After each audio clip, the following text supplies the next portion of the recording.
aconselhado à época... obrigado, Emily, eu acabei esquecendo aqui de dar play. O grupo chama Economia Empírica porque eu fui aconselhado na época pela professora Janete, que tem uma experiência bem grande com os grupos de pesquisas do IDP, não dividir ele, né? A ideia inicial que eu tinha eram para dois grupos de pesquisa, um mais voltado para finanças e o outro mais voltado para avaliação de políticas públicas, né? Então, seria uma espécie de laboratório de avaliação de políticas públicas, né, que eu acredito aí que possa ter sido também um dos iniciais do nosso LAIP, né? Acredito aí que todo mundo conhece já também. Mas, à época, o pessoal comentou comigo, mais experiente, que poderia haver uma baixa adesão nos dois grupos e, de certa forma, nós teríamos aí um quórum muito baixo, né? E aí me aconselharam a manter um grupo maior, com um tema bem amplo, por isso só economia empírica, né? Para que nós possamos abarcar diversos tipos de projetos dentro desse grupo.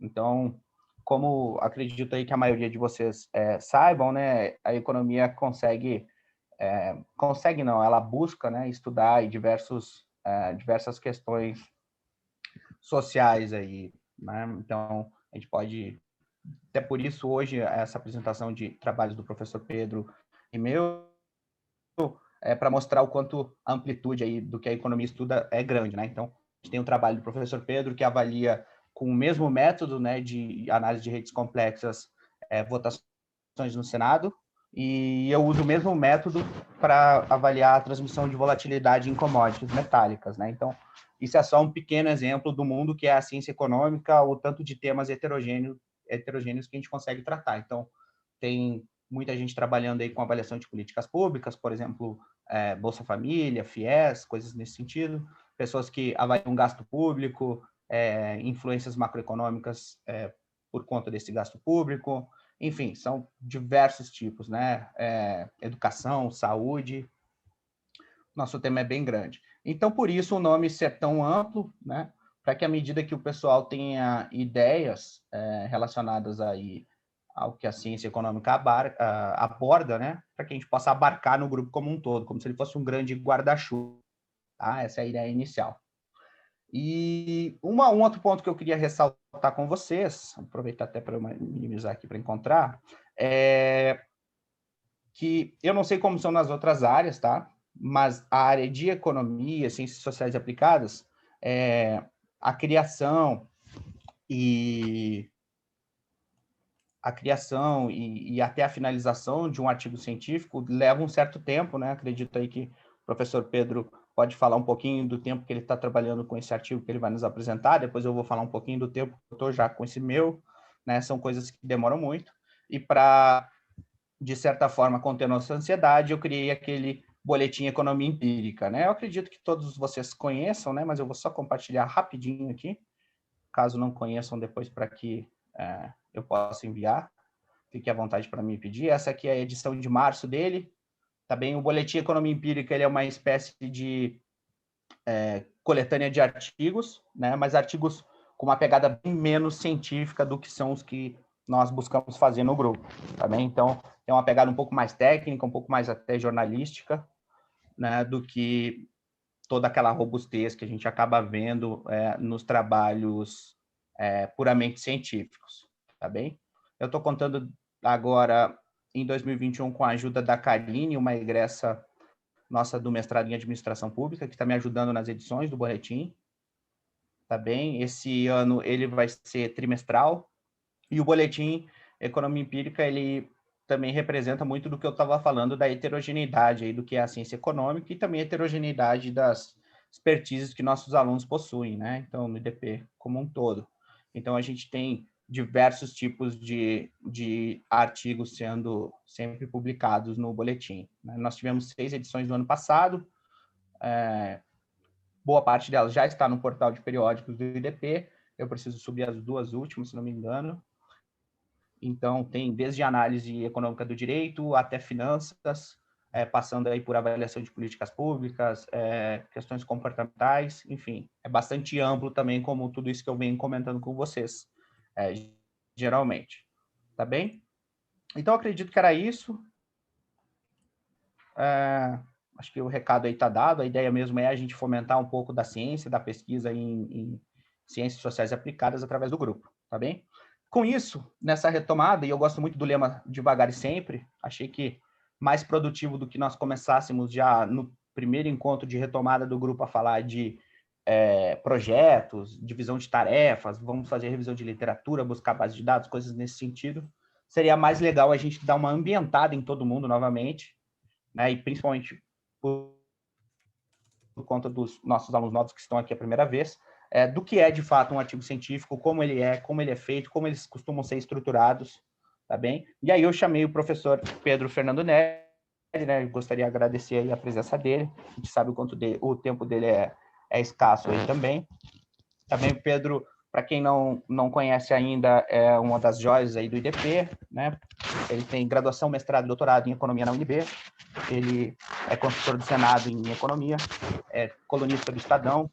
Enfim, acredito aí que quem tem um pouco mais de interesse, há mais tempo por economia, já o conhece, né? Principalmente em temas relacionados a contas públicas, a previdência, reforma administrativa. O professor Pedro tem dado bastante opinião aí nos jornais, eu pelo menos tenho visto bastante.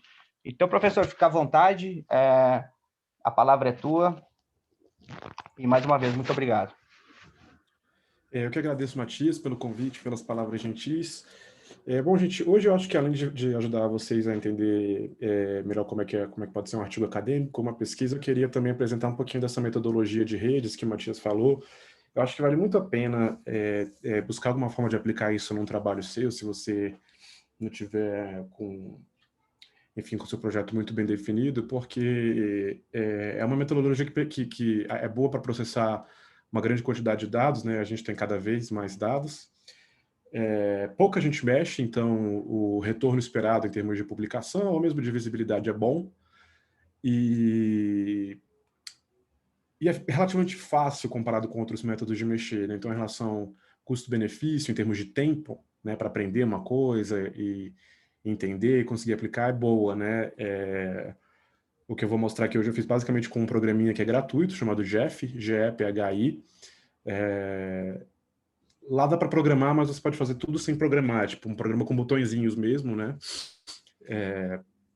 Dá para sair muita coisa desse tipo de trabalho, né? Então, essa metodologia de redes sociais, que não tem a ver com Instagram, nem nossos aplicativos assim, é uma metodologia que tem crescido em várias áreas do conhecimento, né? Um exemplo clássico de modelagem com redes sociais é a epidemia, né? Já que você tem uma pessoa que contamina outras pessoas da sua rede, e isso, enfim, tem repercussões, a área de transporte usa, na economia tem se usado cada vez mais também. E o que eu usei aqui foi para análise política, acho que poderia ser um trabalho de ciência política, como eu fiz na economia, a gente chama de economia política, né? Então, eu vou começar compartilhando uma referência que é gratuita, que eu acho muito legal, que é esse e-book aqui, é uma coisa que é online mesmo, do Barabasi. O Barabasi é um professor, acho que de origem húngara, que é uma grande referência na área de redes sociais. Ele tem esse e-book que é gratuito, você usa ele no seu navegador. Ele é muito atraente em termos de visualização e é bastante completo, tem referências mais avançadas, tem coisas mais básicas e também coisas mais uma matemática mais pesada para quem quiser for mais dessa parte, enfim, então é uma referência excelente em termos de didática e de visualização, enfim, é uma coisa legal de estudar. Acho que tem até que pandemia aqui em algum momento, né? E, bom, o que eu fiz foi analisar o Congresso Brasileiro.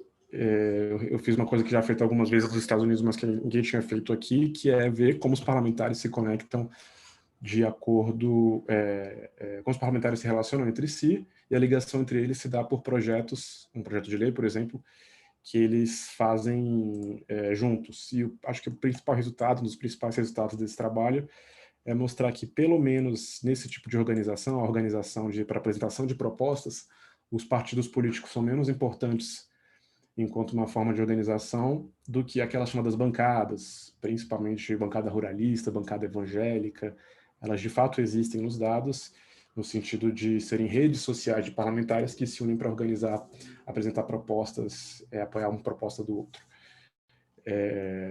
Então, vamos dar uma olhada aqui com como é que eu fiz isso.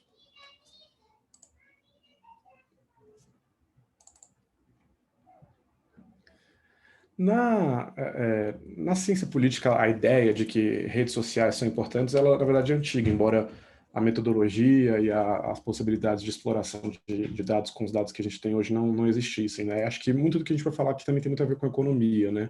Que é, muitas vezes, um fenômeno relacional, né? Então, no caso da ciência política, se a gente vai a Hobbes, a gente vai ter, né? Ter amigos é ter poder, a ideia de que...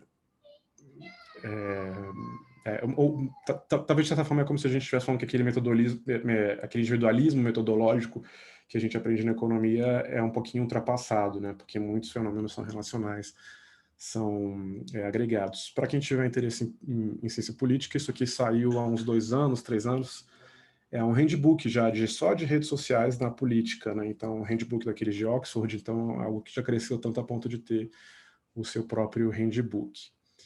Então, aqui exemplos, acho que se a gente vai colocando exemplos de redes sociais, pode ajudar vocês a conceber alguma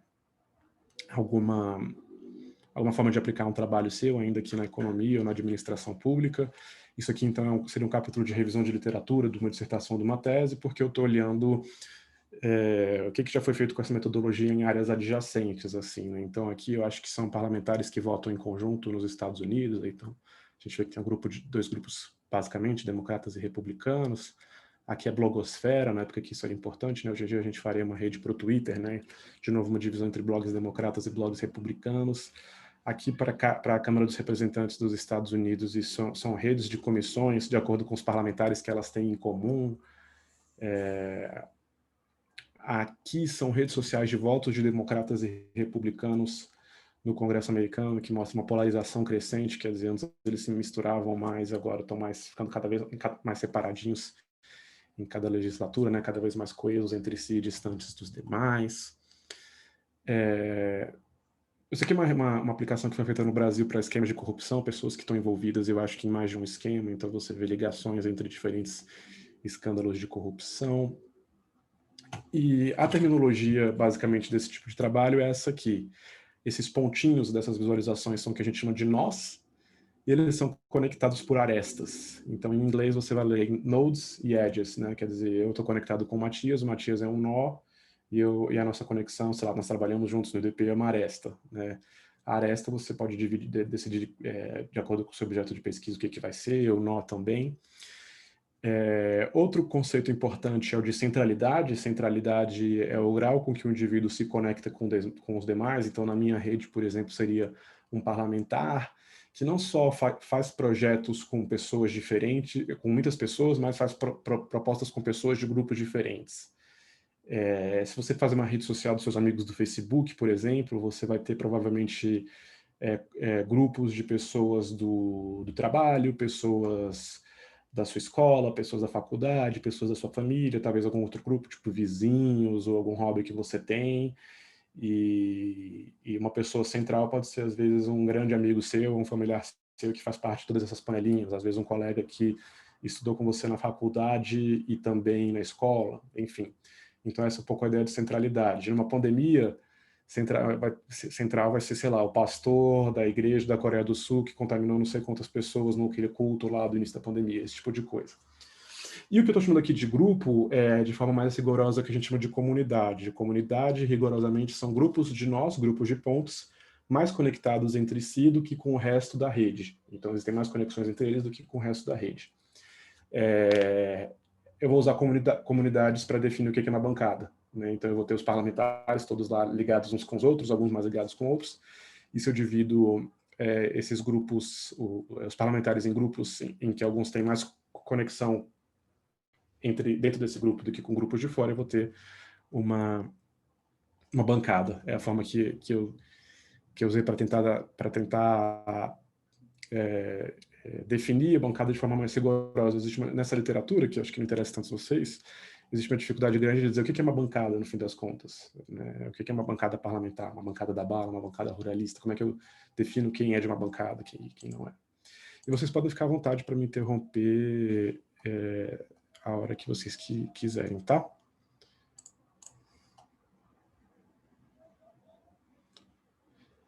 Então, aqui o que eu fiz foi o seguinte, pegar parlamentares que coautoram propostas em comum, né? Os parlamentares podem optativamente assinar, autorar um projeto de lei, um projeto de resolução, alguma outra coisa, individualmente ou em conjunto, né? Pode vir seu brother lá e você fala, vamos apresentar um projeto junto, ou me ajuda aqui com esse projeto. Isso é voluntário, não tem um efeito formal. Tirando alguns casos, esses casos eu excluí, por exemplo, a apresentação de uma PEC ou de um requerimento de CPI, que precisa daquele mínimo de assinaturas e tal. Aí existe uma literatura tentando entender por que se apresentam propostas em coautoria, acho que isso não interessa muito, mas é basicamente uma análise de custo-benefício, né? Às vezes é bom para sinalizar para um grupo de financiadores ou para um grupo de eleitores a atuação do parlamentar num tipo de proposta, tem outros custos também, né? De oportunidade, custos políticos e tal. Então vamos pular isso aqui. Tá, aqui de novo no meu trabalho seria uma parte de...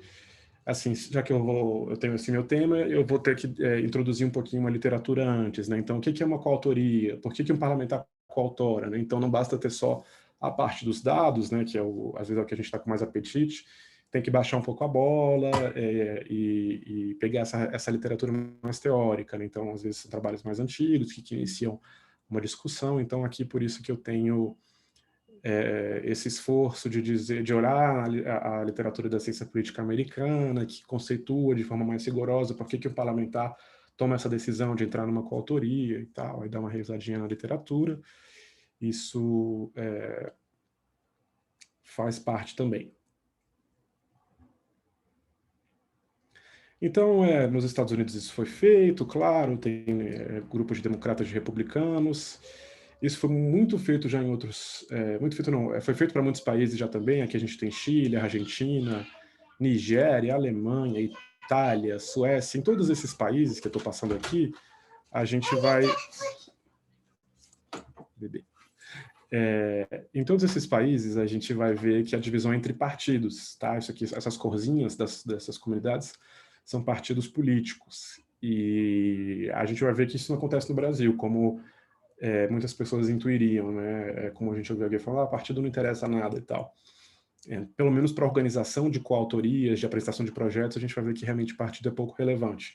Pode ser relevante em outras dimensões, às vezes organizar a votação em plenário, esse tipo de coisa, né? Já que tem uma figura de um líder que negocia, sei lá, com o governo ou contra o interesse e tem os seus liderados, enfim. Mas para apresentação de propostas, ao contrário de outros países, a gente vai ver que a divisão não é entre partidos. Então, isso também é uma parte de um esforço de uma dissertação ou tese, fazer uma análise comparada, às vezes mostrar, às vezes, como o seu trabalho que você está fazendo para o Brasil, ou para uma cidade, ou para um estado, se tem essa delimitação geográfica, como isso foi feito em outros lugares, né? Então, isso já foi feito para país tal e tal, com esse resultado, aqui vai dar igual, vai dar diferente, enfim, essa comparação também, né? Então, se eu abrir o trabalho aqui, que eu posso fazer daqui a pouco, vai ter essas sessões, assim. E... Aí quando você pega uma rede, você vai ter um resultado mais ou menos a princípio assim, e você vai começando a trabalhar nela, né? Isso aqui são os deputados organizados por coautorias. Eu acho que quanto mais gordinho o nó, maior é a centralidade dele. Mas essa aqui é uma visualização que não diz muito, né? Então eu quero começar a entender esse problema. Fiz lá todo aquele trabalho de pegar os dados, organizar, rodar. E agora? Eu começo aqui colorindo de acordo com partidos e a gente vê que não organiza bem, né? Não parece ter uma divisão clara entre partidos. Eu posso fazer isso também por regiões do país e também não dividindo entre os parlamentares por região do país não parece organizar bem a rede. Reeleitos e não reeleitos também não. E aí essa é uma divisão que parece fazer mais sentido, é uma divisão em comunidades. Então eu quero entender o que são essas comunidades, né? Esses grupos de nós que têm mais conexão entre si do que com o resto da rede.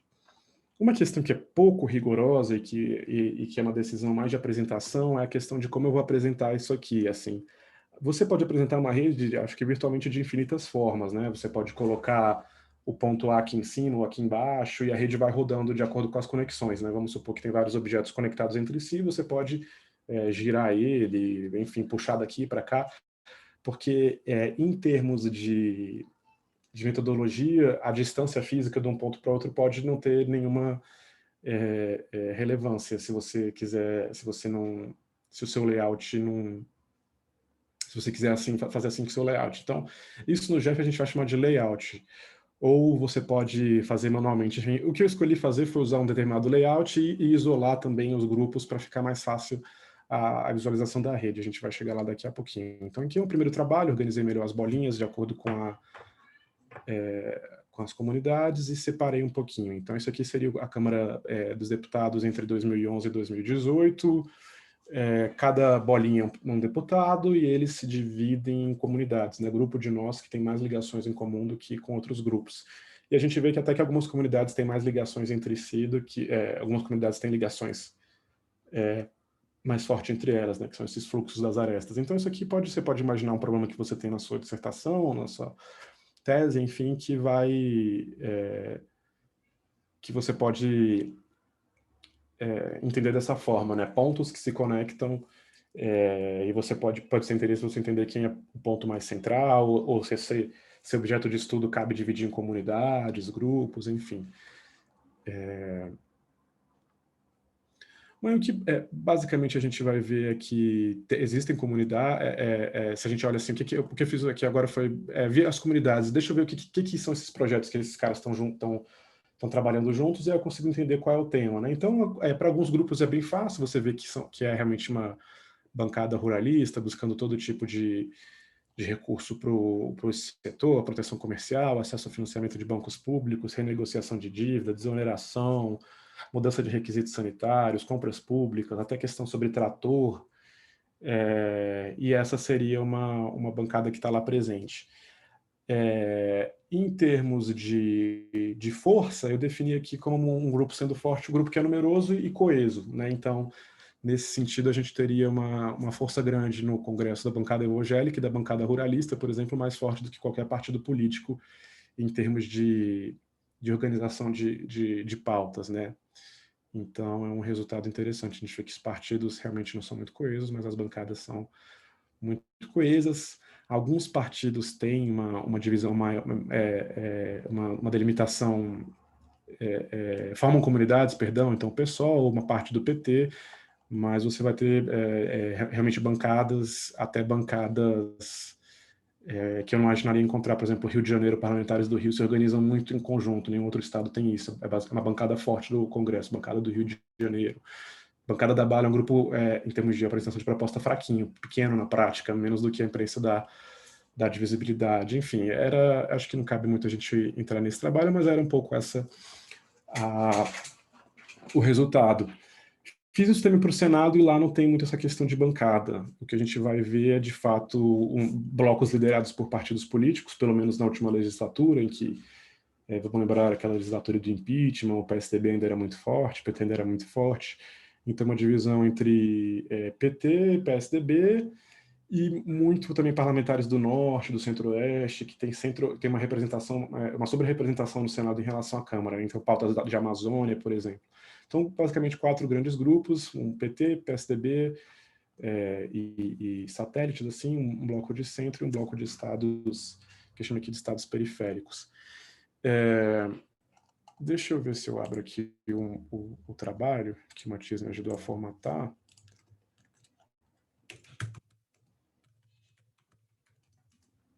Para a gente ver como é que a gente fez isso. A gente apresentou esse trabalho na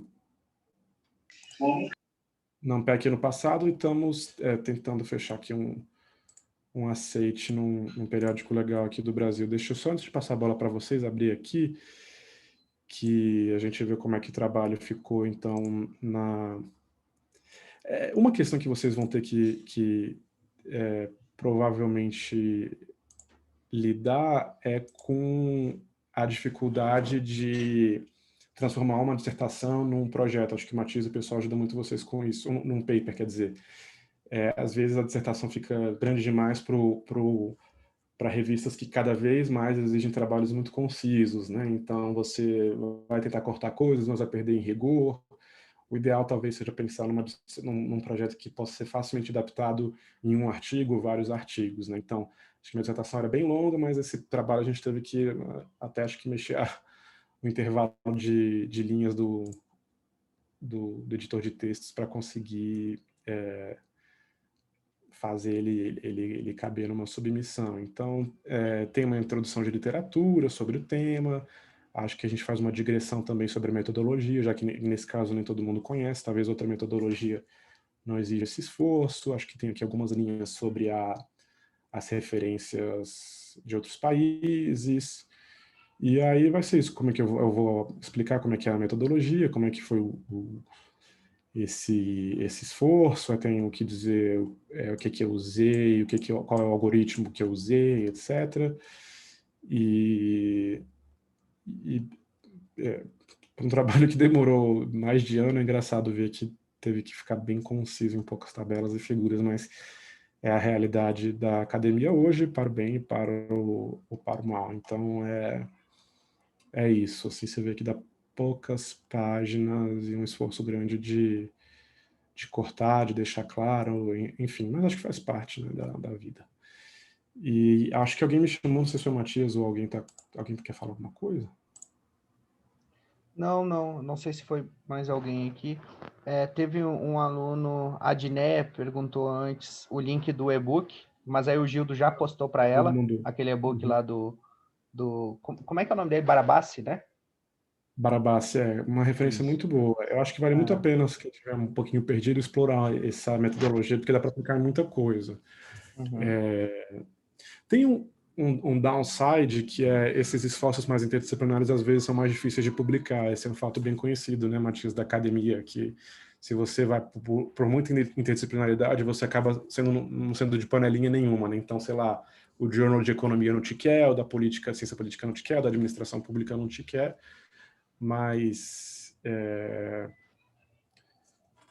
eu acho que para a quantidade de dados que existem, eu acho que é uma metodologia que tem um custo-benefício bom. E tem esse subproduto dos grafos, né? Esses gráficos, essas visualizações a gente chama de grafo e elas são atraentes, né? Então, às vezes, se você quiser repercutir com a imprensa ou outra coisa, é um tipo de trabalho que... Eu fiz cara, uma vez que a gente conseguiu soltar na Folha, a Folha fez um infográfico super legal sobre um outro tema usando redes, enfim. Dá para usar muita coisa, quem tiver dúvidas a gente pode conversar agora ou depois, eu acho que é algo que a gente pode explorar. Eu vou escrever aqui o nome do programinha, o programinha é esse aqui, o GEPHI, G-E-P-H-I.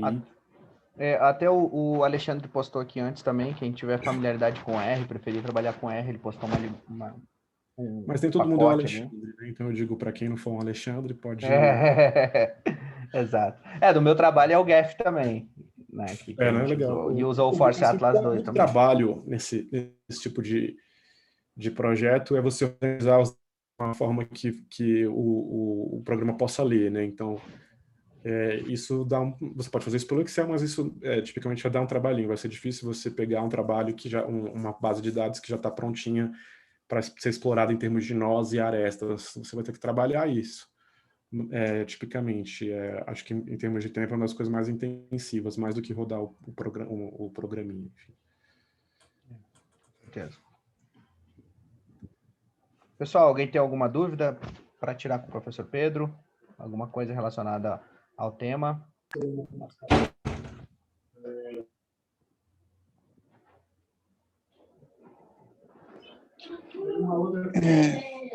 Esquece algo. Eu já estava pensando nisso, né? Então, pessoal, aproveitar o gancho aqui que o professor Pedro deixou, a gente tem tido bastante problema. Aliás, a gente não, né? A gente viu os nossos antepassados acadêmicos tendo bastante problema quanto à concisão dos trabalhos, né? Então, hoje em dia... Vocês estão me ouvindo? Não está cortando? Vamos sim, Matias. Um pouco. Beleza, obrigado. Então, o que o professor Pedro comentou ali, né? A gente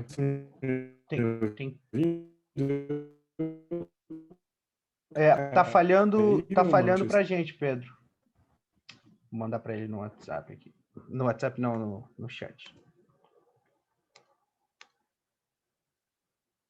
Acho que ele caiu.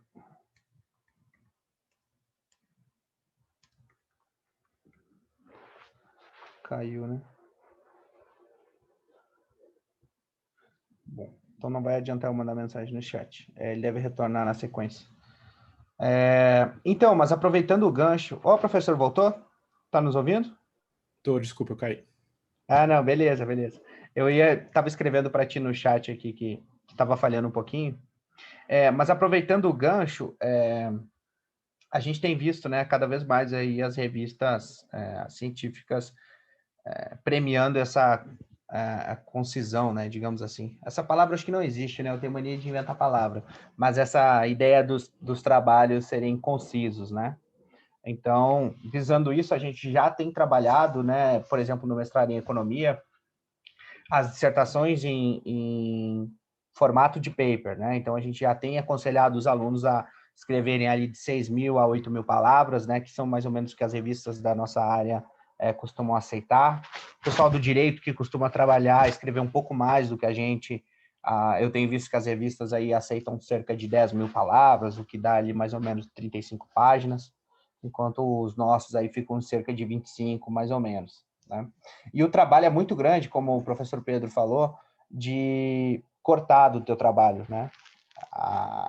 Assim, imagina, a gente ficar um ano escrevendo uma dissertação, uma tese, né? Ou propriamente um artigo de pesquisa.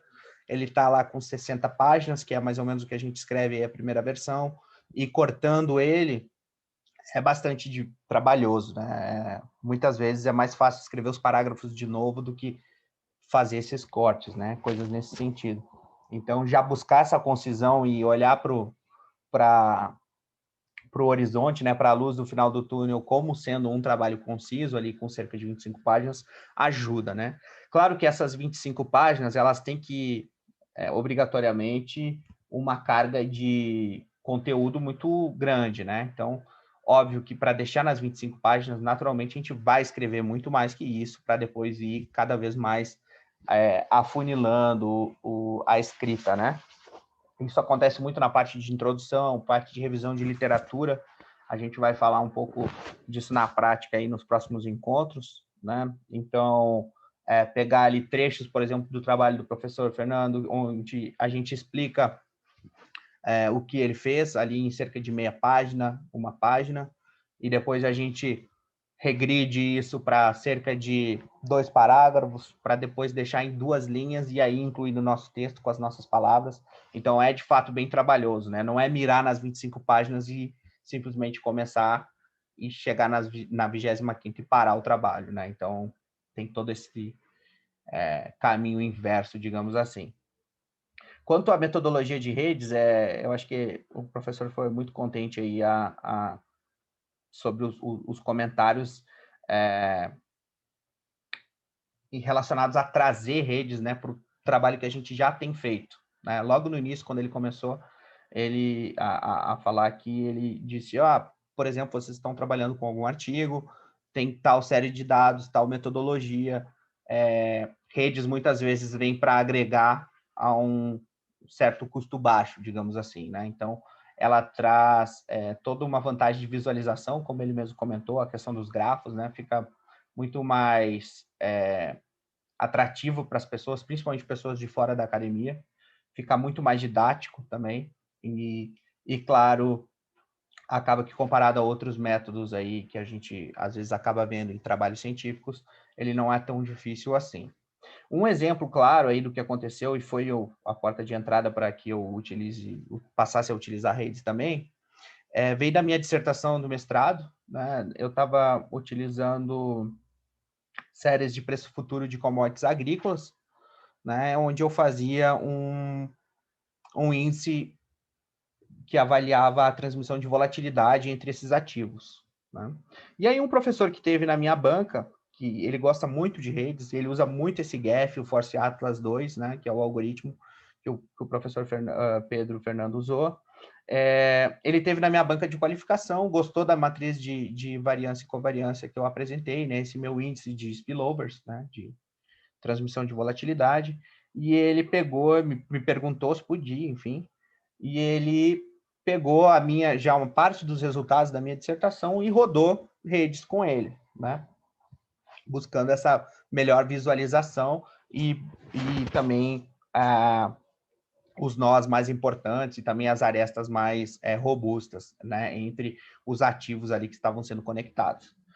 Acabou que dali saiu um outro paper, né? Então eu tive um paper principal da minha dissertação, tive um paper secundário da minha dissertação onde foi acrescentado rede, né? Os dois foram aceitos, foram publicados em revistas legais, assim, que foram pontos positivos que eu acima já do que eu imaginava para mim. Então é bem um exemplo que o professor comentou, né? Acrescentar redes muitas vezes dá um segundo trabalho ou melhora já o nosso primeiro trabalho que já estava no nosso planejamento.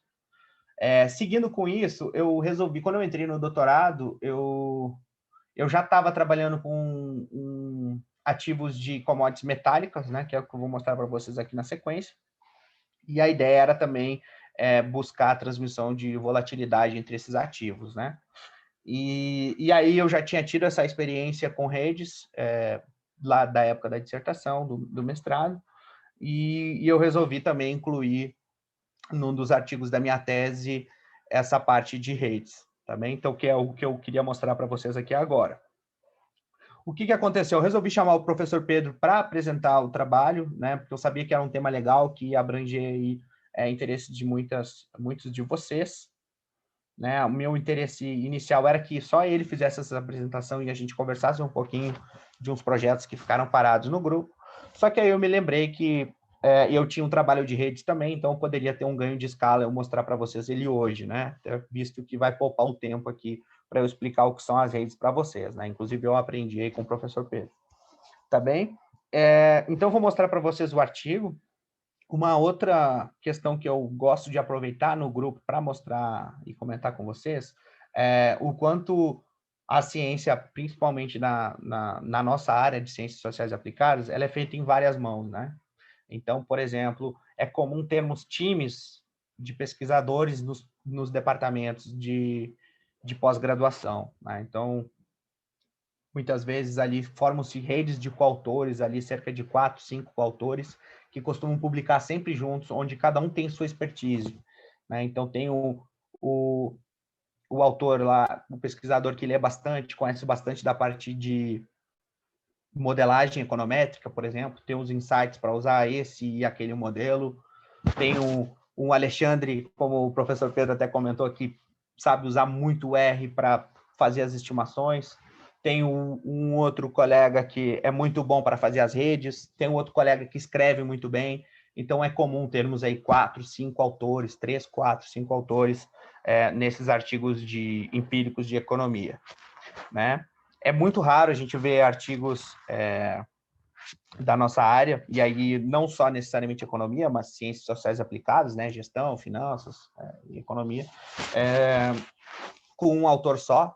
São, se a gente parar para pensar do que a gente lembra, a gente vai lembrar daqueles artigos muito seminais, muito importantes da década de 60, 70, que depois deram prêmios Nobel, né, em que foram avanços na literatura mesmo, eram trabalhos muito teóricos, matematicamente falando, né, e menos utilização de dados, dado também aos computadores da época não serem tão potentes. Então, mas para quem trabalha com economia empírica, né, que é essa economia aplicada à base de dados, trazendo insights para o mundo real, como foi o caso do trabalho do professor do Pedro Fernando, é muito comum a gente ter esses times, né, essa formação, tá bem? Então, eu vou compartilhar aqui primeiro com vocês, rapidinho, só para mostrar o formato do artigo. Essa aqui foi a última versão em português do meu. Tá? Vocês podem ver que ele está com uma formatação bem básica. Eu acabei submetendo ele para o Encontro Brasileiro de Finanças. Ainda não tivemos resultado, né? Mas após isso a gente fez a tradução e aí encaminhamos para o World Finance Conference, né? Inclusive, o artigo que eu comentei, que foi o secundário da minha dissertação, onde o professor aplicou redes, né? Ele foi aceito em diversos encontros na época, da SOBER, né? Que é o Encontro de Sociologia e Economia Rural, da ANPEC, da Sociedade Brasileira de Finanças e, claro, da World Finance Conference, né, que foi uma grande conquista para mim, digamos assim, né? Eu recebi a notícia no Carnaval de 2020, eu estava no setor comercial sul, olhei meu e-mail, tinha sido aceito o paper no World Finance Conference, que seria em Malta, né, que é um país perto da Itália. Então, seguindo essa receita, acabou que a gente mudou aqui os ativos que a gente vai avaliar. Como aqui o trabalho foi feito com bem mais calma, porque ele está na minha tese, né? Há mais mãos também. Eu estou mais confiante com esse artigo do que eu estava com o outro na época. Então, isso faz com que eu imagine que dê uma publicação num journal legal e também seja aceito nesses congressos aí a qual ele foi submetido. Tá bem? Então, a ideia é essa, esse é o título dele em português, né, que é Conectividade e Transmissão de Volatilidade entre Commodities Metálicas e Energéticas, né, uma análise de rede complexa, né, que é a metodologia que o professor Pedro comentou. Né, o trabalho busca aferir as transmissões de volatilidade que ocorrem inter e intraclasses de ativos entre commodities metálicas e de energia. Né? Então, a gente analisa as interações entre 12 commodities por meio de um índice de spillovers, né? Como feito por esses dois autores. Né? Vejam que eu comentei que na década de 70, 60 era muito comum nos artigos seminais que faziam um grande avanço na literatura termos autores solos nos artigos. Né? Hoje em dia ainda a gente vê muito artigos com menos autores quando há esse avanço científico maior, né? Então, por exemplo, Fama French, né? Por exemplo, Modigliani Miller, esse Diebold Yilmaz, são dois autores, né?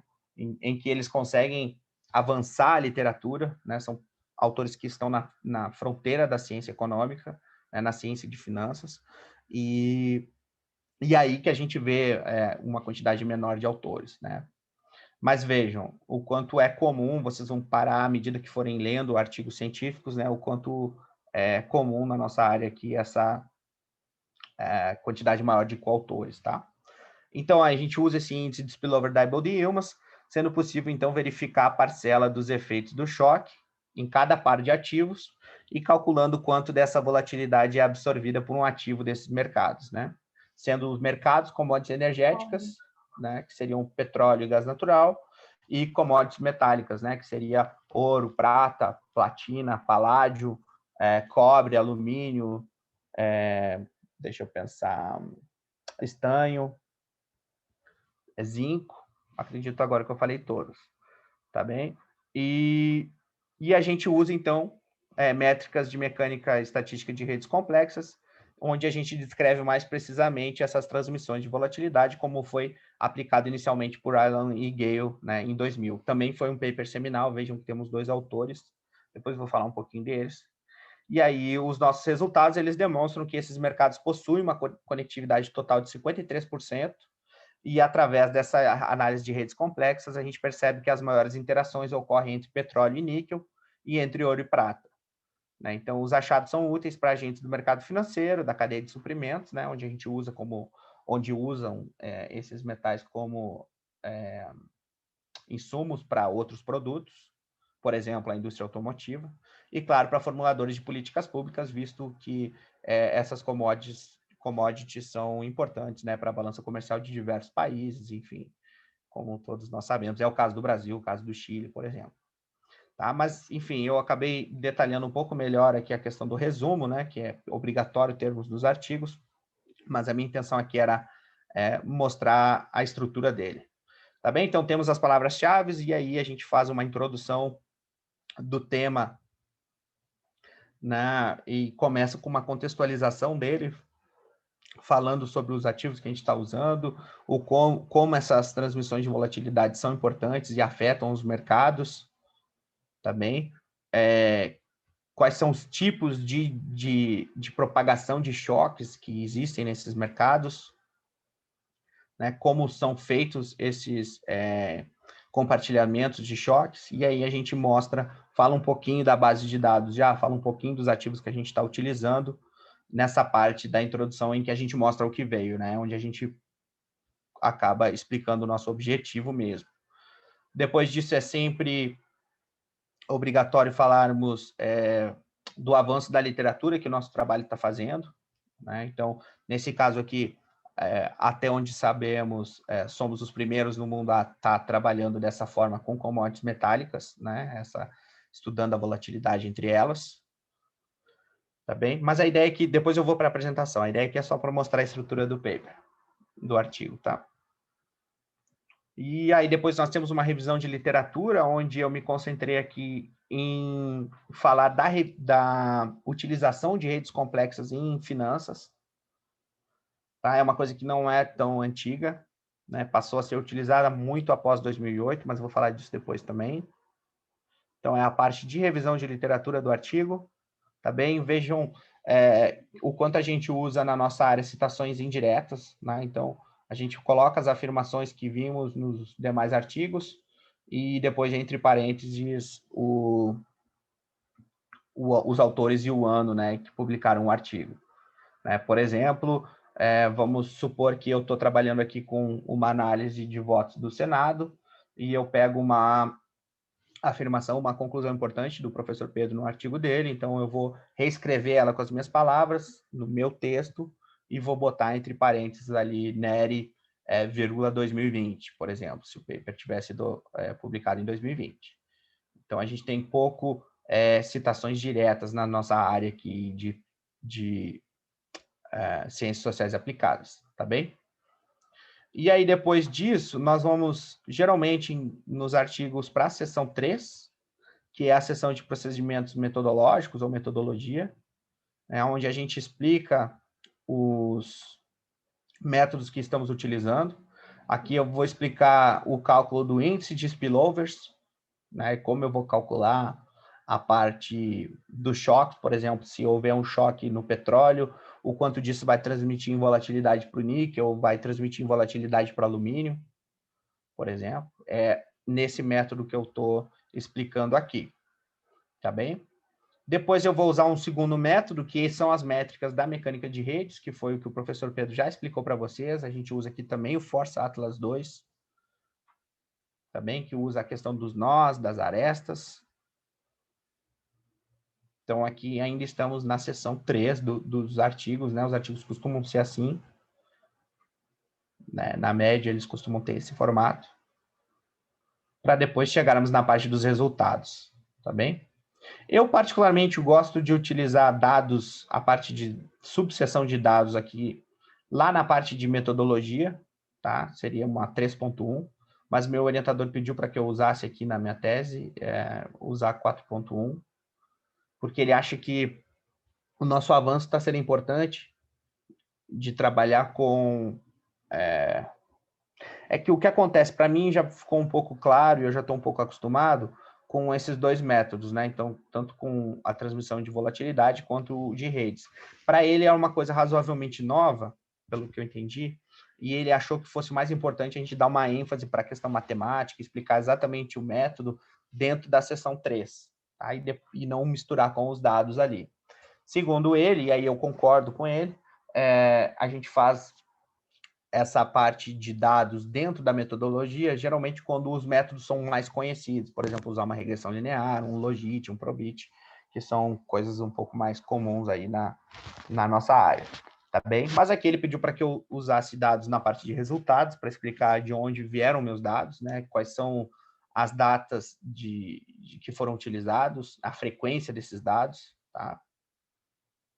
E aí depois nós vamos para a parte dos resultados, propriamente dito, né? Então eu tenho resultados do índice de spillover, depois eu tenho os resultados das métricas de redes, que são muito semelhantes com as que o professor Pedro mostrou para vocês.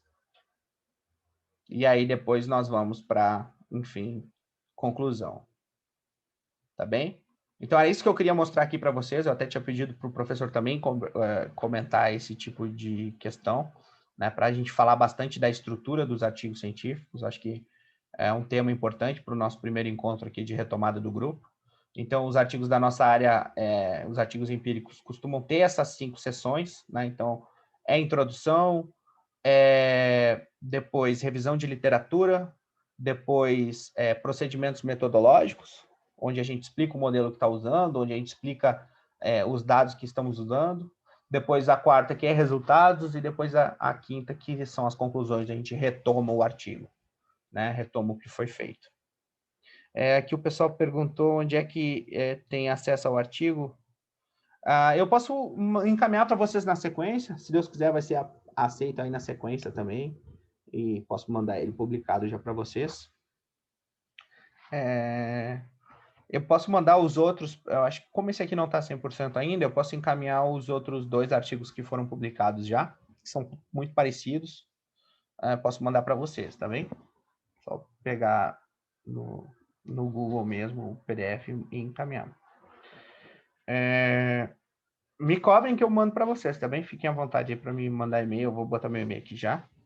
Ou até o WhatsApp, quem já tiver meu WhatsApp. Um dos meus artigos já foi publicado, que é o que usa redes. O outro que a gente divide em bandas de frequência para analisar a volatilidade dia a dia, aquele já foi aceito, já saiu a versão final dele, mas ainda não saiu na revista. Eu tenho ela em PDF, porque eles mandam para os autores. Mas, enfim, posso encaminhar para vocês também. Tá. A divisão do artigo? Sim, posso sim. Então, elas costumam ter 5. Se vocês pararem para ver os artigos empíricos da nossa área, geralmente, claro que existem exceções, tá?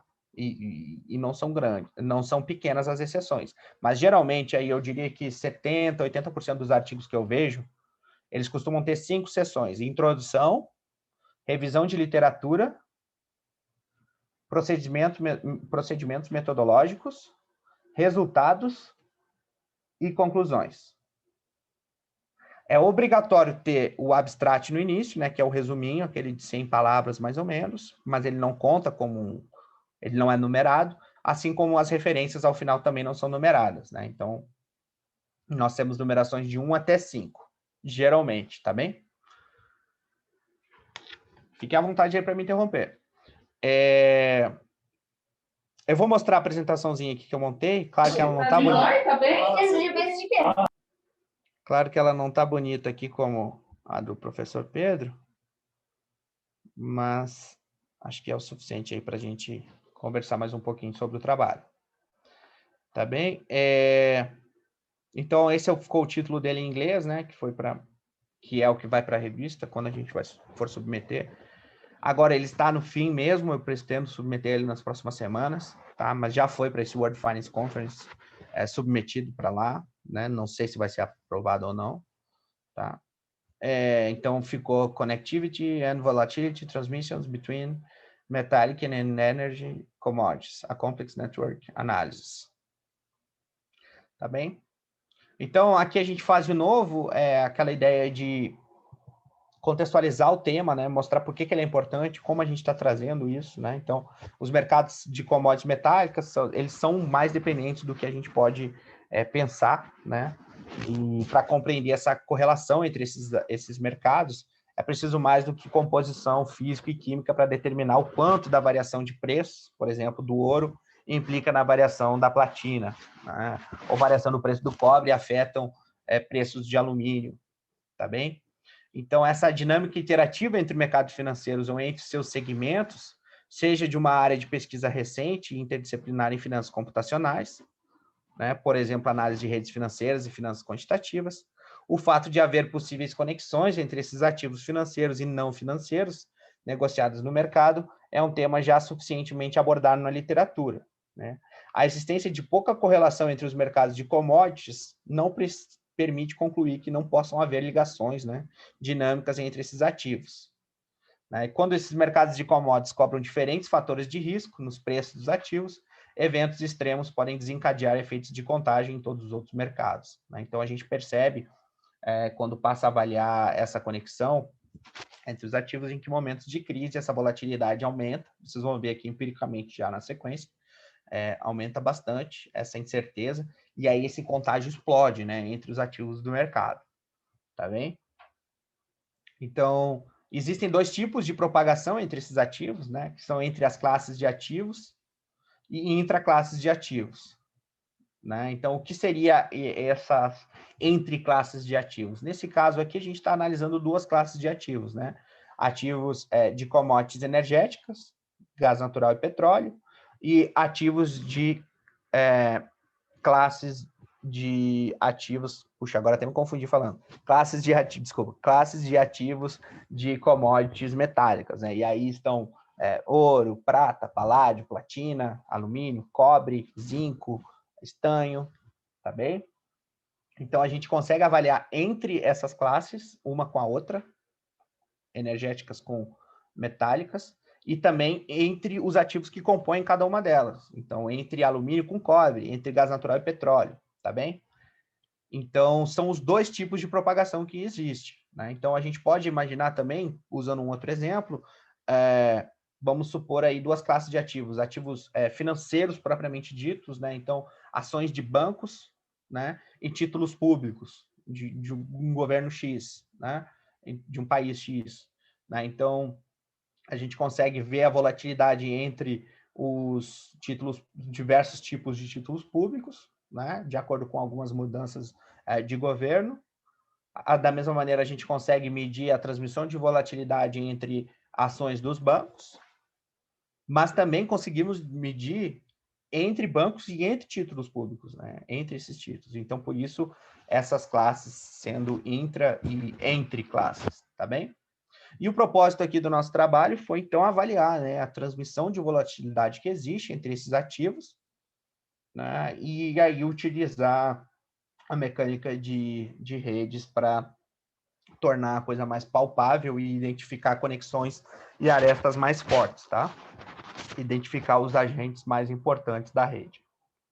A motivação para isso é, claro, contribuir para a literatura financeira, né, visto que nós não encontramos trabalhos que façam isso, façam exatamente utilização desse índice de spillovers, né, de transbordamentos, de volatilidade, usando esses ativos, da mesma maneira em que não vimos também a utilização de redes complexas para esses ativos, né? Então, fica até um pouco leviano eu dizer que não existe na literatura, não é isso, tá? Que eu estou dizendo que a gente não encontrou na literatura ninguém que fez isso.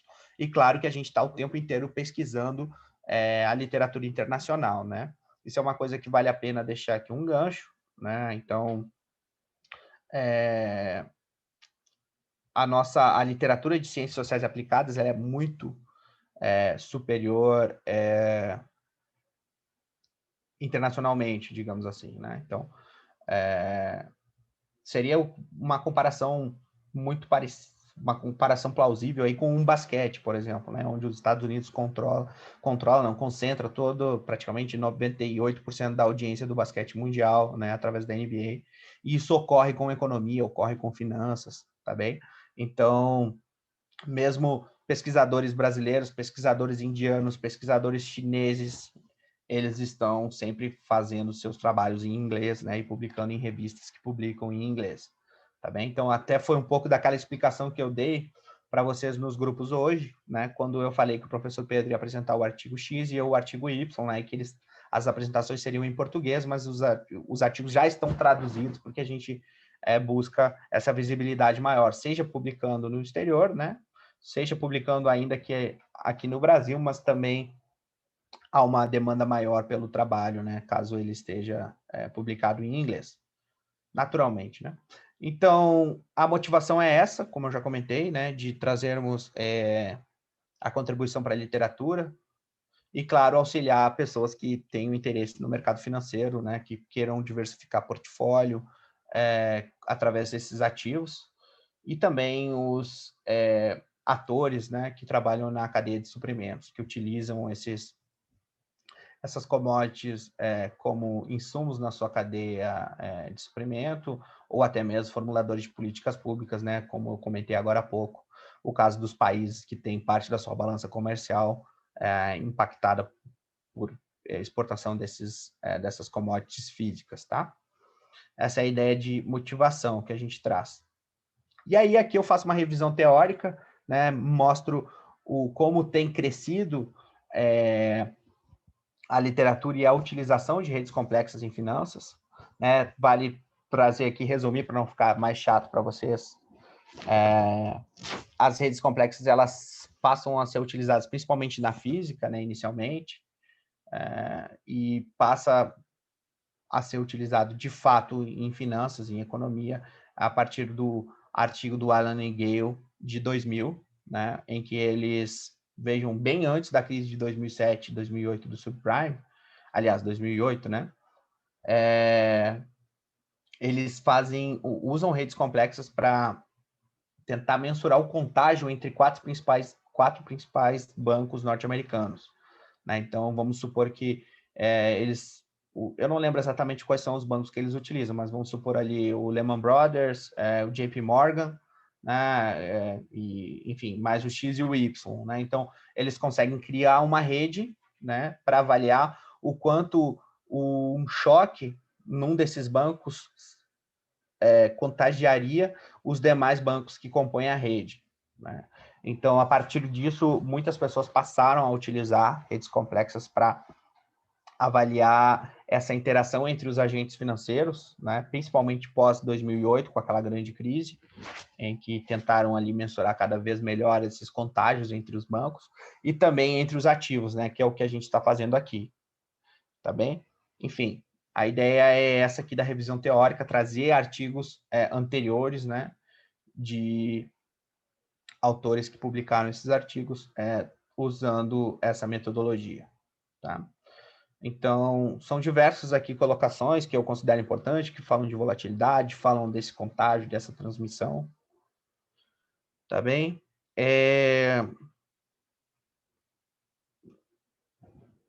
Então, aqui temos aqui mais uma justificativa de por que utilizar essas redes complexas, né? Elas ajudam a modelar e extrair estruturas topológicas da rede para revelar informações ocultas e relacionamentos entre mercados financeiros e ativos, né? Que é o que vocês vão acabar vendo daqui a pouquinho, né? Então, beneficia o gerenciamento de portfólio por parte dos investidores, gerenciamento de risco, negociação quantitativa e outras práticas financeiras. Tá bem? E aí tem um pouco da explicação que o professor Pedro já mostrou para a gente, né, do que é o grafo, o que é uma aresta, como são formados os nós. Tá bem? Aqui tem um pouco dos meus dados, né, que é a trajetória de preço de fechamento, né? Vejam que a gente está usando contratos contínuos de commodities, né, do mercado futuro. Então, é o fechamento diário do mercado futuro, por exemplo, de alumínio, de petróleo. Esses dados, eles são de 98, de outubro de 98 a setembro de 2018. Tá? Então, temos aí 20 anos. Utilizamos aí 12 commodities. Aqui tem uma ainda que depois eu precisei retirar, que era o irídio. Né? A base depois ficava quebrada, mas eu já tinha feito essa plotagem aqui do gráfico, tá bem? Mas o que eu queria comentar com vocês? Vocês percebem, né, o aumento que foi tendo ao longo do período, depois teve uma queda que a princípio a gente pode atribuir a 2008, na maioria desses ativos. Maioria, vejam bem que não são em todos, né? Por exemplo, o ouro, olha que bacana.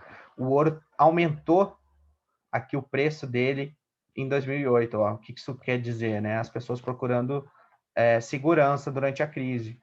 Vejam, isso ocorreu com a prata também. Ela teve uma pequena queda e depois sobe de novo, né? No pós 2008, que seria a metade da nossa base aqui, né?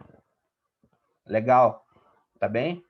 O alumínio cai porque é muito utilizado nas indústrias como um todo. O cobre da mesma maneira, o níquel da mesma maneira, o lead aqui, que é o chumbo também, o tin, que é o estanho, que é utilizado para fazer liga metálica, né, para, de certa forma, unir outros metais, também é muito utilizado nas indústrias como um todo.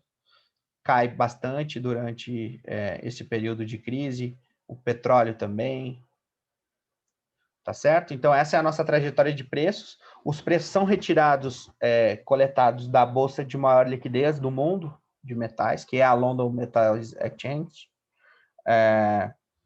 para todas essas commodities, com exceção de petróleo e gás, que aí é da London Exchange, que aí não é a de maior liquidez, acredito que a norte-americana seja maior, mas para usar o mesmo país, eu resolvi utilizar os dados de Londres também. E os preços de ouro e prata são do índice Randy Herman, que também é em inglês, tá bem? Então, a gente está usando dados ingleses aqui. Da mesma maneira que no paper de commodities agrícolas, a gente está usando dados de Chicago, que aí é a maior bolsa, né, em termos de liquidez de ativos agrícolas. Tá bem? Fiquem à vontade para me interromper. Então, esses são os nossos dados. A gente sempre tem que, quando está trabalhando com artigos empíricos, né, sempre dar uma atenção para esses dados, explicar para o nosso leitor o que a gente está fazendo e com o que a gente está fazendo. Tá bem? E aí a gente tem a explicação do método, né? O método Diebold e Illmans, né, ele é feito com base no VAR, né? Quem não viu ainda vai ver. Não é uma coisa simples de se explicar, mas a ideia é a gente pegar decomposição de variância entre os diferentes ativos, de modo que a gente monte uma matriz de relação e correlação, tá bem? Que a gente já vai ver, para depois a gente traduzir no índice, né? Que é o nosso principal interesse aqui. Acho que vai ficar bastante chato se eu ficar explicando essas fórmulas e lendo essas frases. Tá? Depois tem a explicação do que são as métricas de redes, né? Como o professor Pedro já explicou. A ideia é a mesma do Force Atlas 2. Inclusive, é o mesmo software, que é o GEF. E aqui é o resultado do nosso índice geral de spillover, né? Que é feito com base da nossa matriz de variância e covariância. Tá bem? O que a gente pode aferir aqui com essa matriz, né? Eu acho que, não sei se está claro aí para vocês a questão do zoom, mas posso aumentar se precisar. Aqui a gente tem os ativos, tá bem? Todos eles, então é alumínio, cobre, chumbo, níquel, estanho, zinco, prata, ouro, paládio, platina, gás natural e petróleo. E aqui tem transmissão, transmite. Daqui nós repetimos de novo todos os ativos e recebimento. O que isso nos mostra? A célula de junção entre transmissão e recebimento de volatilidade do mercado como um todo forma o que a gente chama de conectividade. Então, a gente percebe aqui que ele tem 53,01 de conectividade, esse nosso mercado, né? Quando a gente para analisar esses ativos. E a grande vantagem de usar esse índice de spillover de Diebold e Illmans é porque ele varia de 0 a 100. Então, ele é muito mais intuitivo, porque a gente pode interpretar como porcentagem esses números, tá? Existem métodos muito mais conhecidos, mais antigos, para pensarmos em volatilidade, por exemplo, os métodos GASH, só que eles são muito mais difíceis de interpretar os resultados, tá bem? Então, por isso também tem sido tão utilizado esse Diebold e Illmans ultimamente. Então, o que acontece? Aqui a gente percebe o quanto o alumínio ele recebe de volatilidade do mercado como um todo. Então, ele recebe 6,41 de volatilidade. Vou escolher o paládio aqui. Então, o paládio ele recebe 3,3% de volatilidade no mercado, enquanto o petróleo recebe 0,02% de volatilidade desse mercado. Da mesma forma, aqui a gente pode ver que o níquel ele transmite em volatilidade 5,05. Deixa eu ver se eu peguei a linha certa. Peguei. 5,05 ele transmite em volatilidade para o mercado. Ao mesmo tempo que o petróleo, ó, vejam que agora aqui ele transmite 3,20% de volatilidade para o mercado, enquanto ele praticamente não recebe, ele transmite, tá bem? Então, o que nós vemos? Novamente, a junção do que é recebido por todos e transmitido por todos forma a conectividade geral do mercado, tá? 53%. Aí, o que é muito importante é a questão do par de ativos, tá? Então, a gente consegue perceber aqui que o alumínio, ele recebe do cobre em 16% de volatilidade. Que o paládio recebe do níquel 2,77 de volatilidade. E assim a gente consegue ver quais ativos estão se influenciando mais, são mais conectados. Tá bem? Vocês vão perceber, naturalmente, que tem uma linha aqui. em que o ativo está influenciando ele mesmo, e óbvio que esses valores vão ser bem altos, né? Mas essa linha a gente desconsidera, tá bem? A gente não usa ela para interpretação. Tá certo? Ficou claro aqui como funciona? Vejam o quanto o gás natural praticamente não é utilizado aqui junto das demais commodities, ele não impacta na produção das demais, assim como as demais commodities não impactam na produção do gás natural, né? E isso é refletido no quanto ele está isolado nesse nosso índice de transmissão. Tá certo? Vamos supor aqui uma coisa que pode ser importante. Deixa eu pensar de uma transmissão do óleo. Vamos supor aqui que o óleo está... petróleo, né? Ele transmite volatilidade para o zinco, por exemplo, para o níquel, né? Que a gente sabe que existe uma relação. Então, vamos supor que está tendo uma guerra uma guerra não, né? Um conflito, um pequeno conflito no Oriente Médio, que são os grandes produtores de petróleo, né? E isso naturalmente vai fazer com que a volatilidade do petróleo, do futuro de petróleo, aumente, né? Esse choque, né? Esse aumento de volatilidade do futuro de petróleo, ele vai ser respingado em outros ativos do mercado. E aí a gente, através dessa tabela, consegue ver o quanto ele transmite, por exemplo, para o níquel, para o alumínio, para o cobre, tá bem? Essa é a ideia. E aí a gente percebe também que o cobre é o mais conectado desse nosso mercado. Ele recebe 8,15 e transmite 5,8 como um todo. Depois do cobre é o zinco mais conectado. Depois o alumínio. E a maior conexão entre par de commodities ocorre entre prata e ouro, né? Seguido de cobre e alumínio, tá bem? São resultados que a gente consegue tirar dessa nosso índice de spillover, tá? Na sequência, a gente vai ter a figura 3, que ilustra a conectividade total das commodities em questão, né? Desde 98 a 2018. Né? Olha que interessante, aqui a gente faz através de um bootstrap, né? Então, é a nossa volatilidade saindo de 98 ainda até 2018. E vejam que aqui ela tem uma explosão, ó, gigantesca. Eu fui avaliar os meus dados várias vezes, né, um por um, olhando lá nas tabelinhas do Excel para ver se não tinha repetido alguns números que pudesse ter viesado o meu modelo por conta dessa linha vertical aqui imensa, né?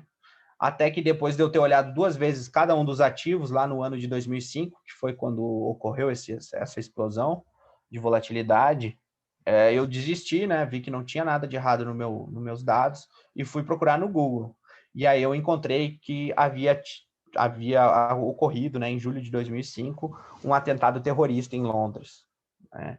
Logo na sequência que houve esse atentado terrorista em Londres, foi o assassinato daquele mineiro Jean Charles, que ele estava como turista, enfim, acho que ele estava trabalhando em Londres, e aí confundiram ele no metrô, que ele estava com sobretudo, acabaram matando ele, pensando que ele pudesse ser terrorista. Foi bastante comentado no Brasil na época, tá? Então foi em decorrência desse atentado aqui de julho de 2005, tá bem? Então, por isso essa transmissão gigantesca, essa volatilidade horrorosa que ocorreu aí nesses dias próximos ao atentado, tá? Visto que nossos dados são de Londres.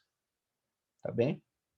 Então, voltando, a gente percebe isso, né? Então, o mercado ele é inerentemente volátil, ele tem picos de 2005 e 2006, que é devido à expansão da economia chinesa, que é grande demandante de commodities, sendo o grande pico de volatilidade esse que eu comentei, né, de 2005.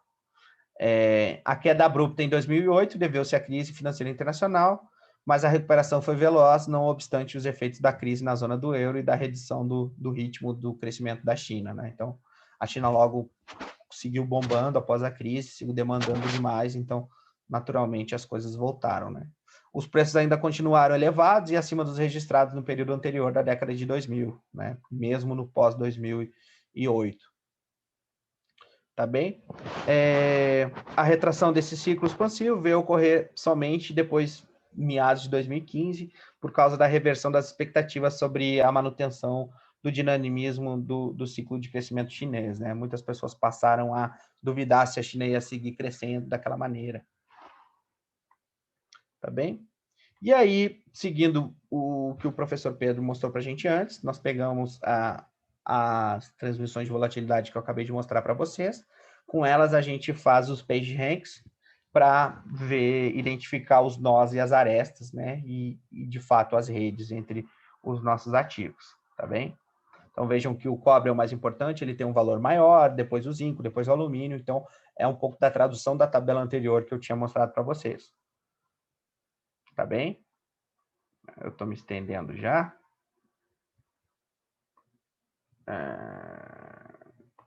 Aqui que eu queria chegar. Lembram da relação que o professor Pedro comentou das bancadas no Senado, no Congresso? No Congresso, na verdade, como um todo. Então, aqui nós temos as relações entre esses ativos, né? Vejam que a gente tem uma relação muito forte entre petróleo e níquel, né? Isso se deve, eu já vou adiantar, ao níquel ser utilizado na fabricação dos barris de petróleo. Ou seja, se o petróleo tem um aumento de demanda, o níquel aumenta a demanda dele também. E a gente sabe que aumentos de demanda inesperados geram volatilidade. E isso vai ser respingado para o níquel, tá? Vai ser transmitido para o níquel, tá bem? Da mesma maneira que, caso ocorra um choque de produção de níquel, de extração de níquel, isso pode fazer com que o petróleo se torne mais caro, o petróleo futuro se torne mais caro, e isso vai gerar volatilidade também. Então, essa é a grande interação que ocorre aqui. Depois temos uma grande interação entre prata e ouro. Ambos são utilizados, né, para muitas vezes ativos como segurança, né, para fugir da volatilidade, fugir de períodos de incerteza, como já foi comentado. A gente percebe também que o gás natural tem quase nada de relação aqui com as demais commodities, né? Então, à medida que a aresta vai ficando mais escura, mais densa, mostra o quanto mais forte é essa relação, tá bem? Era isso que eu queria mostrar aqui de mais importante para vocês. Então, as conclusões aqui acho que vale a pena, né, da gente comentar. Então, a identificação desses clusters, né, obtidos pelo método de modularidade. Clusters são ativos próximos, né? Então, por exemplo, a gente poderia considerar, óbvio, como um cluster sendo o de energéticas, né? Então, seria ali petróleo e gás natural. Outro cluster seria de metais preciosos, então seria paládio, platina, ouro e prata. E aí os metais básicos, né? Que seriam os industriais ali, como ouro, ouro não, cobre, chumbo, alumínio, níquel, tá bem? Então, a gente, com essa aplicação, a gente percebe, né, que o binômio petróleo-níquel e a inclusão do gás natural no cluster dos metais básicos não são resultados de interpretação intuitiva, né? Então, a conectividade forte no binômio petróleo-níquel, a que eu já comentei, serve para construir os barris. O gás natural, essa mínima, né, quase zero influência que ele tem nos demais ativos é explicada pelo fato dele ser principal fonte de calor nos fornos de fundições de metais, né? E, claro, por conta dos grandes aí cartéis que a gente percebe, né? E aí tem evidência na literatura já que mostra que a formação de cartéis, né? Então, existe um cartel muito forte entre Rússia, Irã e Catar na produção de gás natural, e eles tendem a deixar a volatilidade desse ativo menor, né? Então, naturalmente, como ele tem pouca volatilidade, ele acaba impactando, recebendo e transmitindo menos volatilidade para os demais ativos, né? Então, não tem toda essa dinâmica que a gente acaba percebendo em alguns outros. Tá bem? Isso também pode ser estendido, né, para o caso do petróleo, dado o cartel da OPEP, né? Por isso também ele tem uma transmissão e recebimento de volatilidade menor, né? Ele se torna mais seguro, dado ao cartel. Tá bem? E aqui, claro, está a nossa base, né? Que até então nós tínhamos de 2017, desses 3 autores, que mostravam isso, né? Que as commodities produzidas por cartéis, elas têm menores volatilidades. Tá bem? Eram esses os resultados que eu queria mostrar para vocês. Acho que eu acabei falando demais já. Não era a minha intenção, eu juro. Pessoal, alguém tem alguma pergunta, algum comentário? Fiquem à vontade aí para... Eu queria comentar com vocês, aproveitar, que a gente tem alguns ativos, tanto falar de ativos. A gente tem alguns projetos de artigos parados, né, no grupo. A ideia é a gente retomar eles a partir do nosso encontro de maio, tá bem? Temos artigos que envolvem desemprego e PIB, tá? Transmissão entre estados para desemprego e PIB, e era um projeto meu, que eu trouxe para o grupo. Tem um outro projeto meu que eu até tinha começado com o Omar, o nosso aluno do mestrado, que é para verificar essas transmissões entre ativos, mas aí de diferentes setores da economia, então dividir eles entre setores de construção civil, por exemplo, setor industrial, setor de energia, tá? Usar ETFs como base, não os ativos propriamente. Eu estou conversando já com alguns alunos da graduação para a gente fazer projetos, né, de artigos envolvendo a ótica dos austríacos a alguns temas da economia, né? Então, fazer uma espécie de interpretação austríaca para certas questões cruciais aí da economia. Então, eu acredito aí que a gente tem várias... Isso, Diego, perfeito. Essa é a ideia, né? Essa é a ideia. Digamos que tu tem um insight legal aí, por exemplo, sobre criptomoeda, né? Então, trazer um possível projeto sobre criptomoeda para dentro do grupo seria o grande combustível para ele, entendeu? Que à medida que vocês vão tendo... era isso? Legal. À medida que vocês vão tendo ideias, aí trazer para o grupo, assim como o colega comentou a questão da escola austríaca, para aí a gente ir fomentando mesmo, a gente vai distribuindo tarefas, né?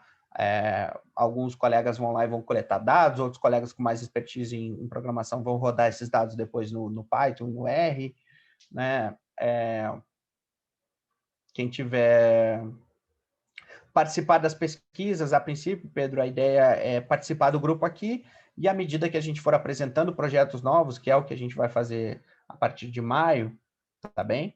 Por exemplo, o Diego, que comentou aqui sobre criptomoeda, ele pode trazer um projeto sobre isso no próximo encontro. Eu vou comentar sobre os projetos que estão parados, quem tiver interesse pode chegar com eles, tá? Nesse projeto. Então, aí, a partir disso, a gente dividir algumas tarefas, tá? Sobre revisar a literatura, procurar alguns insights, tá bem? Sobre o tema, coisas nesse sentido. A ideia é a gente ir caminhando assim, devagar e sempre mesmo, cada um podendo ajudar como puder.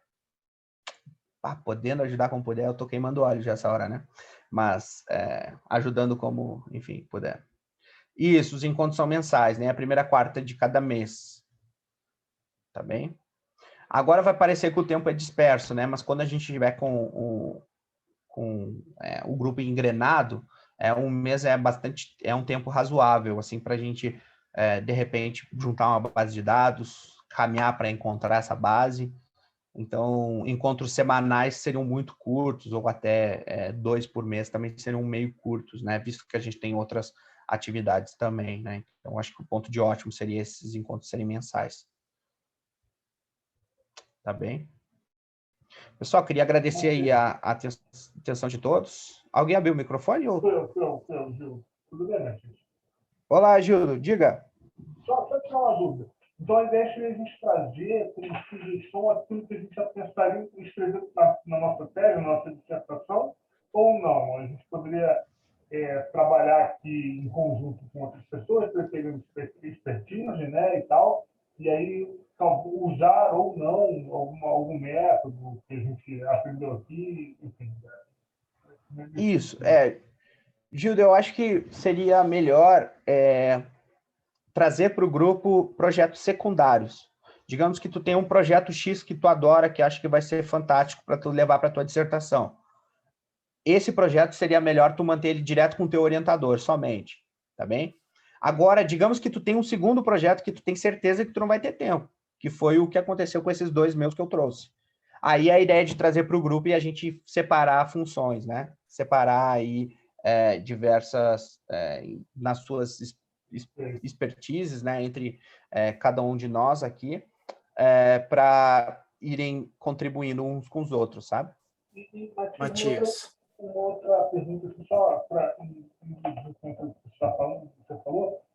Como funciona essa distribuição de orientação no BP? Porque, assim, a gente não tem ainda o orientador, né? Estou no primeiro Isso. período do mestrado. Quando é que isso Sim. acontece? Então, até o final do primeiro ano do mestrado, vocês fazem uma disciplina que chama Metodologia Científica e Técnicas de Pesquisa. Inclusive, eu sou um dos professores dela, da disciplina, tá?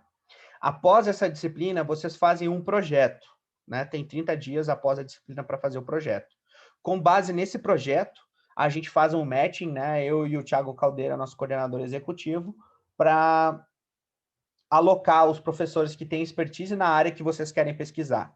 E aí a gente considera também condições prévias que cada um tem, o tempo que o professor tem, que o aluno tem, o quanto o aluno sabe melhor ou menos a parte de estatística e programação. Então, a gente vai fazer esse matching para deixar a coisa mais eficiente possível, entendeu? Porque o que acontece, Gildo, é recorrente a gente considerar o professor X muito gente boa e a gente querer o professor X para ser nosso orientador. Só que muitas vezes o professor X nunca tocou no tema que vocês têm interesse, entendeu? Então, para tentar tornar a coisa cada vez mais eficiente mesmo, a gente busca esse matching. Então, por exemplo, digamos que tu tenha interesse em banking, né? Então, certamente, o teu orientador vai ser alguém que já trabalhou com banking, entendeu? Talvez o Gustavo Guimarães, talvez algum professor que trabalhou com macro, que pode te ajudar nesse sentido, entendeu?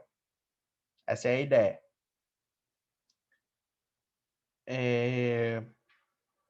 Alexandre, tu ia comentar alguma coisa? Eu vi que tu abriu o microfone. Não, na verdade, eu ia até só corroborar o que você está falando. Eu já defendi, né? Mas eu até também tinha trazido algumas ideias.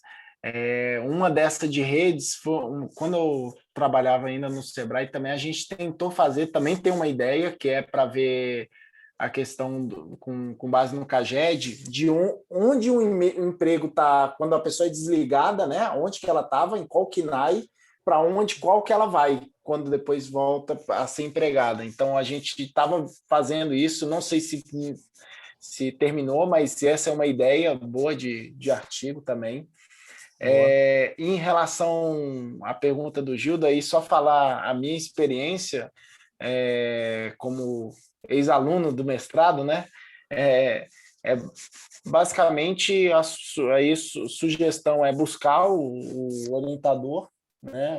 Buscam já o seu orientador, já alinha, e naturalmente você vai buscar alguém que conhece do tema que você está falando, né, que você pretende fazer. Então, no meu caso, por exemplo, eu também fui fazer uma análise de commodities agrícolas, e nesse tema o Boeri é especialista. Então, você tem uma indicação de quais seriam os possíveis orientadores, mas se você já acertou com ele, já é um tema dele, assim, é quase certo que será aquele que o orientador será o professor que você já conversou com ele. Então, a sugestão é converse, tá? Enfim, procure, não deixa também muito em cima, é bom correr atrás. Boa. Acho que vale a deixa também. Obrigado, Alexandre. Vale a deixa também, Gildo. Eu acabo comentando bastante na disciplina de metodologia, mas uma fonte de ideias de pesquisa ou até a busca por um matching com os professores é ver o Lattes dos professores, né? Ver o que eles pesquisaram, o que já fizeram. Muitas vezes dá para replicar um trabalho que já ficou muito bom, né? Para uma outra base de dados, para um problema específico semelhante, mas ao mesmo tempo diferente, para ter uma contribuição. Então, Lattes é sempre uma boa fonte. Beleza, Lucas, tranquilo. Eu vi que tinha mais uma pergunta aqui, eu não sei se foi do Lucas também. Ah, foi do Pedro. Sugestões para pesquisa. Isso, acho que fica bacana da gente fazer essas sugestões para conversar sobre possíveis temas que vocês tenham interesse para a gente fazer projeto durante as reuniões. Inclusive, ela é para isso, tá? Hoje que a gente fez essa apresentação de trabalho, tanto meu quanto do professor Pedro, justamente para ambientar um pouquinho o que são os artigos científicos, tá? Nas próximas vezes não vão acontecer isso. Até aproveitando também um gancho com o que o Alexandre falou, a gente tinha alguns trabalhos que eram hoje, que são nossos ex-alunos, né? Nossos ex-alunos não, porque eles vão continuar sendo nossos, né? Mas é de alunos que já defenderam, né? Mas se a gente quiser continuar, né? Aí, claro, eu vou conversar com todos esses nossos alunos que defenderam, que tinham trazido projetos para cá. Se eles quiserem continuar, a gente segue com eles aqui também. Tá certo? Foi o caso aí que o Alexandre comentou sobre o CAGED, né? Beleza, Lucas. Não, pode deixar. Vamos conversando. É com o Lucas que eu tenho conversado a respeito de trabalhos em escola austríaca, né? Então, se alguém tiver interesse em escola austríaca, fica à vontade aí para me acionar também, tanto por e-mail quanto por WhatsApp. A gente vem conversando já, eu e ele, eu tenho passado uns artigos para ele. Claro que ele é que está tocando, né? Eu estou só junto, sou coadjuvante nessa história, né? Ele que é o protagonista. E assim como vocês vão ser também à medida que forem trazendo os projetos, tá bem? Fiquem à vontade aí para me acionar. Pessoal, queria agradecer muito aí a presença de todos vocês. Estou muito contente com o quórum que a gente teve. Esse é um projeto que eu trouxe para o IDP na época, porque eu achava importante fomentar essa ideia de pesquisa, de ciência entre todos os nossos alunos da escola, né? E a gente sabe o quanto os nossos professores são bastante demandados nas atividades profissionais deles, né? Fora do IDP. Então, foi uma motivação que eu tive aí para tentar tocar isso com vocês, tá bem? Mas, assim, o grupo é aberto, né? Quanto menos formalidade tivermos, melhor. Tá certo? Eu estou buscando um projeto agora para iniciar em maio. Eu queria iniciar ele em abril, tá? Não vai dar para não confundir a data, mas a ideia é a gente usar a terceira quarta do mês, e aí a de abril vai ser Tiradentes, então por isso que eu já resolvi pular no abril, que vai chamar SciLab, né? A gente está com algumas ideias de laboratórios, e a ideia do SciLab é essa, termos reuniões nas terceiras quartas do mês, com apresentação de trabalhos, como a gente fez hoje, eu e o professor Pedro. Tá? Então, a ideia é divulgar também trabalhos dos nossos egressos, dos nossos professores, nossos parceiros acadêmicos, né, nossos coautores, e aí a gente vai ter sempre 2 apresentações de artigos por mês, né? E aí apresentações um pouco mais elaboradas do que essa minha, por exemplo, que foi bem informal, né? Mais no estilo dessa do professor Pedro. Tá bem? Mas, enfim, é um outro projeto, sintam-se já todos convidados, né? Mais uma atividade extracurricular, que ninguém é obrigado, né? Caso vocês tenham interesse, tá bem? Mas, enfim, vai ser divulgado aí nos próximos dias, a gente está preparando o site, tá certo? Pessoal, muito obrigado, até a próxima, sigo à disposição aí para o que vocês precisarem. Forte abraço. Um abraço, Matias. Um abraço, Glauco, até mais. Valeu. Abraço. Até mais, um abraço, Matias. Falou, Valeu. Belém. Até mais. Tchau, Matias. Valeu, pessoal. Alô, garoto. Grande abraço. Obrigada, Matias. Até a próxima. Até a próxima. Valeu. Até mais, Matias. Tchauzinho, Karine. Até mais.